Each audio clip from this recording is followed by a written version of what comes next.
നമുക്കിവിടെ ഏറ്റവും കൂടുതൽ വരുന്ന കേസുകൾ ശരിക്കും ന്യൂറോ റീഹാബ്, ഓർത്തോ റീഹാബ് കേസുകളാണ് വരുന്നത്. ഇപ്പം ന്യൂറോ റീഹാബിൽ പറയുകയാണെന്നുണ്ടെങ്കിൽ തന്നെ സ്ട്രോക്ക്, സ്പൈനൽ കോഡ് ഇഞ്ചുറി, അതേപോലെ ന്യൂറോ ഡീജനറേറ്റീവ് ഡിസോർഡേഴ്സ് ആയിട്ടുള്ള പാർക്കിൻസൺ ഡിസീസ് വരുന്നുണ്ട്, പിന്നെ മൾട്ടിപ്പിൾ സ്ക്ലിറോസിസ് വരുന്നുണ്ട്. അങ്ങനെ പല ടൈപ്പ് കേസുകൾ വരുന്നുണ്ട്.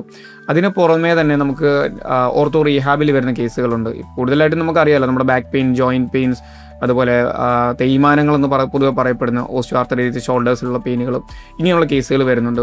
പിന്നെ നമ്മൾ നോക്കുന്നത് മെയിനായിട്ട് പീഡിയാട്രിക് റീഹാബിലിറ്റേഷൻ, കുട്ടികളുടെ റീഹാബ് വരുന്നുണ്ട്. അതിലിപ്പോൾ നമ്മുടെ കുട്ടികൾ ഇപ്പോൾ വളർച്ചാ വൈകല്യങ്ങൾ വരുന്നവരുണ്ട്, അതേപോലെ സെറിബ്രൽ പാൾസി, അങ്ങനെ പല ടൈപ്പ് കേസുകൾ അങ്ങനെ വരുന്നു. പിന്നെ നമ്മൾ സ്പോർട്സ് ഇഞ്ചുറി റീഹാബ് നമ്മൾ നന്നായിട്ട് കൊടുക്കുന്നുണ്ട്. പിന്നെ ഇതിലെല്ലാം നമ്മൾ ഉദ്ദേശിക്കുന്നത് ഒരു ഇൻ്റഗ്രേറ്റഡ് പ്രോട്ടോക്കോൾ കൊടുക്കാൻ പറ്റുന്ന കേസുകളാണ്. ഇത് നമ്മൾ വിട്ടുപോയിരുന്നുണ്ട് ജിറിയാട്രിക്, ലൈക്ക് നമ്മുടെ പ്രായമായവരുടെ ഒരു റീഹാബ് കൊടുക്കുന്നുണ്ട്. ശരിക്കും നമ്മുടെ വീട്ടിലിപ്പോൾ സമയമില്ലാതെ നമ്മുടെ ഏറ്റവും വേണ്ടപ്പെട്ടവരാണ് നമ്മുടെ മാതാപിതാക്കൾ.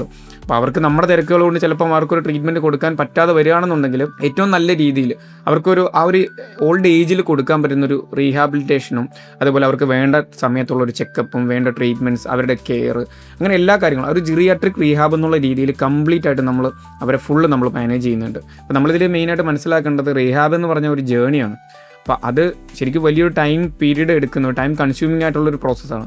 പക്ഷേ നമ്മൾക്ക് ഈ ഇൻ്റഗ്രേറ്റഡ് ചെയ്യുന്നത് കൊണ്ട് ഏറ്റവും ഫാസ്റ്റായിട്ട്, സമയബന്ധിതമായിട്ട് ഏറ്റവും ബെസ്റ്റ് റിക്കവറി നമുക്ക് കൊടുക്കാൻ പറ്റും. അതാണ് ശരിക്കും ഇൻ്റഗ്രേറ്റഡ് റീഹാബ് പ്രോട്ടോക്കോൾ കൊണ്ട് നമ്മൾ ഉദ്ദേശിക്കുന്നത്.